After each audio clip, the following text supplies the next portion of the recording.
Hello, everybody. I'm taking a break from crafting and going over the latest D&D news to do an unboxing.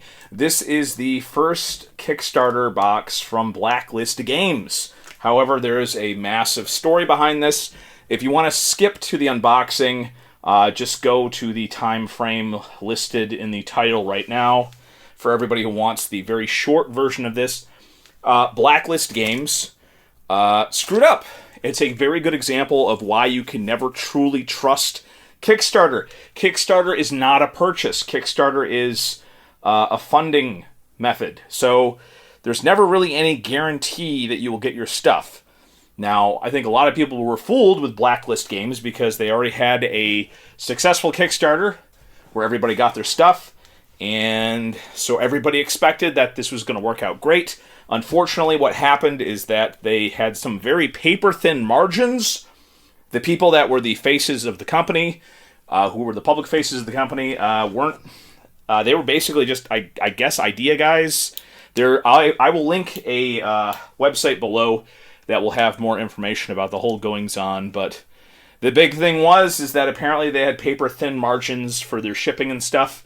So when all the shipping disasters happened, they just ran out of money.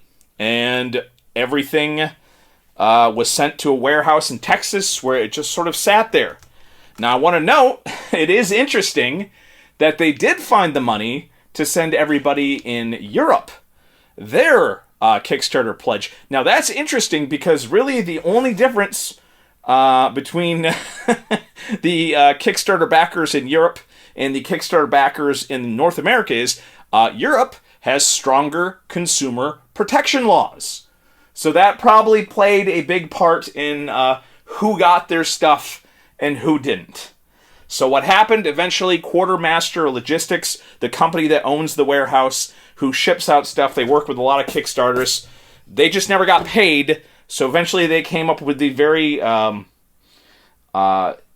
interesting solution of just providing shipping themselves, where people could contact them directly and have the stuff that they kickstarted shipped with an additional fee. Because again, they needed that fee because again, Quartermaster Logistics never got paid to actually ship the stuff out. So apparently got all the way here. And finally, we can take a look and see what I got. After all of these years, I just did the basic pledge. Again, I guess this is just a harsh lesson. Don't spend money on Kickstarter if you're not absolutely sure about the company. There's plenty of really good companies that I've done Kickstarter stuff before, but those were all companies like Reaper or Archon Studio, and they are all very good people. Cripple God Foundry, stuff like that. I guess you just have to know the company, and I didn't know the company, which means I shouldn't have talked about this Kickstarter, and I should have never spent money, but I did, and then I had to pay an extra $30 in change to get this sent. And you know what? That's not bad considering how heavy this is and how big the box is. $30 is actually pretty fair for shipping and handling. So, thank you, Quartermaster. At least I get the miniatures. This is not a total mess up. And as we can see here, yeah, we got the basic Fantasy Series set. Look at that. Obviously, they did a good job getting artwork. Blacklist Games. That should have clued me in. They called themselves Blacklist Games. They knew from the start. Why was I fooled? Anyways, so you can tell this is obviously not like a cheap product. Here we go. Look at that. A little note from Quartermaster Logistics, which was nice of them. And yeah, obviously this is all professionally sealed and produced. The box is of very high quality. So obviously, Blacklist Games meant for this to go out as a retail product, even has a UPC and everything. But obviously, they just didn't have a good enough plan, and they didn't have enough margins to make sure that things could go out. And this is the Stretch Goals box. This has been sitting in a warehouse in Texas, and before that, sitting in a shipping container from China for a very, very, very, very, very long time. Certainly, I think once domestic production of miniatures ramps up a little bit, I think that less issues like this will happen. But anyways, so I'm excited to see, who knows? Like, there might be actual, damage because this stuff has been in storage for so long. And, I mean, who knows how it was stored before it got to Texas. Quartermaster Logistics, I think, has a pretty good system for storing stuff. This doesn't... Let's do a smell test here real quick. Okay, no mildew. No mold smell, so that's very good. And look at that. Oh, yeah, I mean, this is like... Wow. Again, this feels like standard... Very standard material. I'll show off some of these miniatures.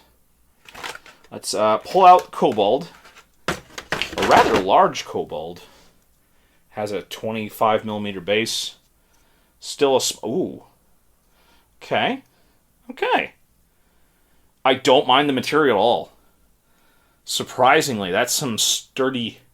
This is not Reaper Bones stuff. This is definitely more in line with... this is definitely more in line with Cool Mini or Not. The higher quality Cool Mini or Not, actually. Look at that. Little Kobold guy. I'll show you closer up pictures as I...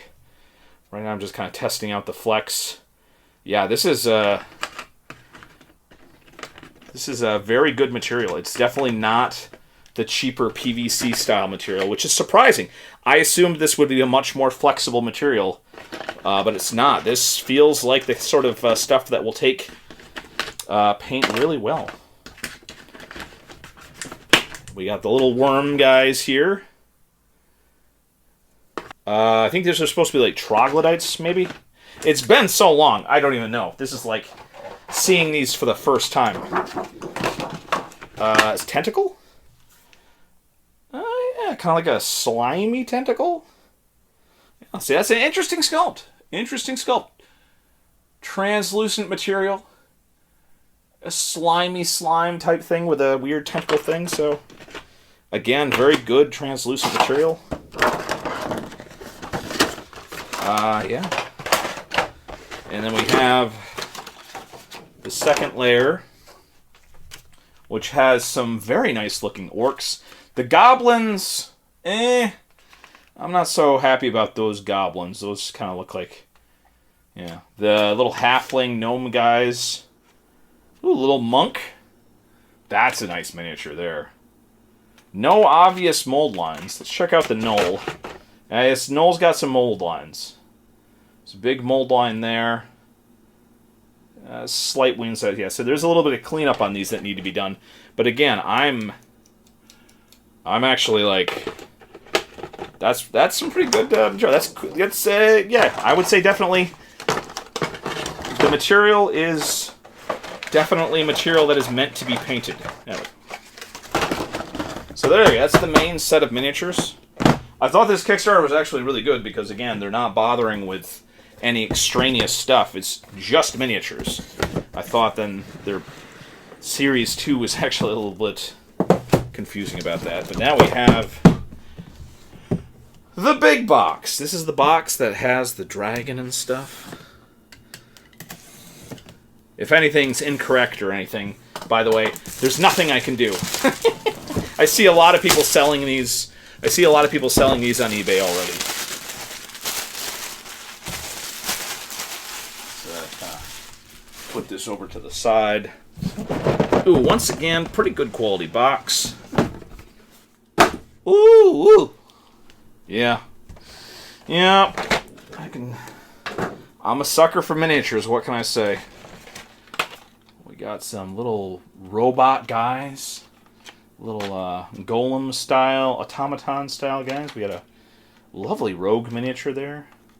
A dragonborn, a monk. Some more halfling, a nice tiefling. There's no... We got a little... Another... Dragonborn. We got some whites. Mummies, classic mummies, those are nice. We got some ghosts in the translucent material. Dang. I mean, this is some good material. And we got the little pig guys, which I thought these were neat. You see miniatures like this, but... Nice little pig miniature guy. Warthog even. Very, very nice. And we have a little translucent guy, which could be a water weird or any number of little guys there. We got the bugbears. We got more ghosts. We have a little halfling who's knocked astray in shipping. We have some hero miniatures. Some ghouls or ghasts. Some harpies. I mean... Yeah, I mean, say what you will about the planning. The actual selection of miniatures that they chose was dead on, my friend.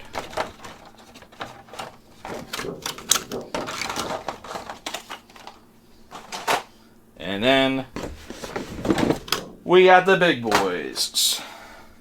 We have the dragon, of course, which was the main... Yeah, I mean, this... I gotta say, this is some pretty good material for a dragon. The Reaper Bones original dragons did not come in a stiff material like this. This seems pretty good. Nice generic dragon. You could paint this up as a green dragon or a red dragon, maybe.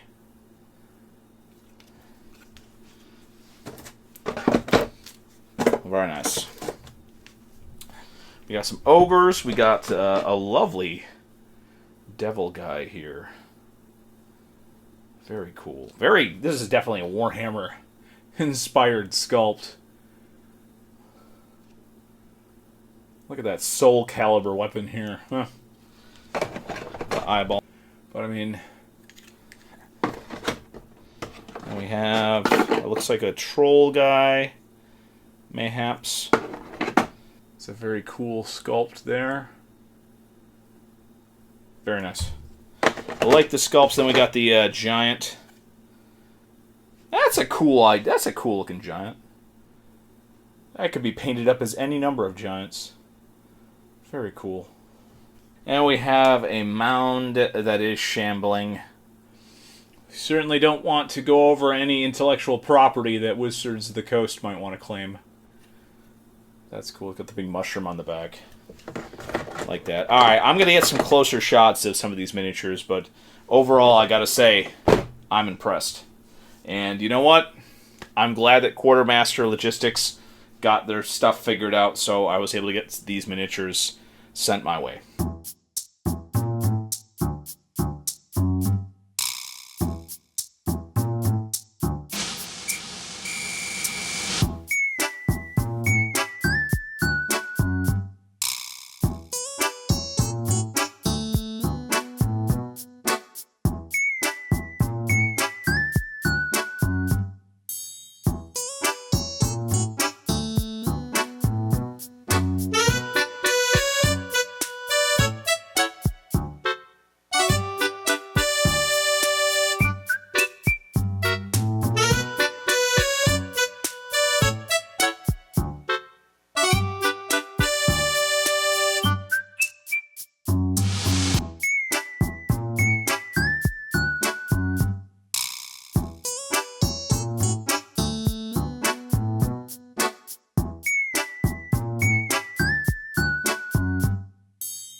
Any questions, or if you want to suggest anything for me to unbox next, let me know in the comments below.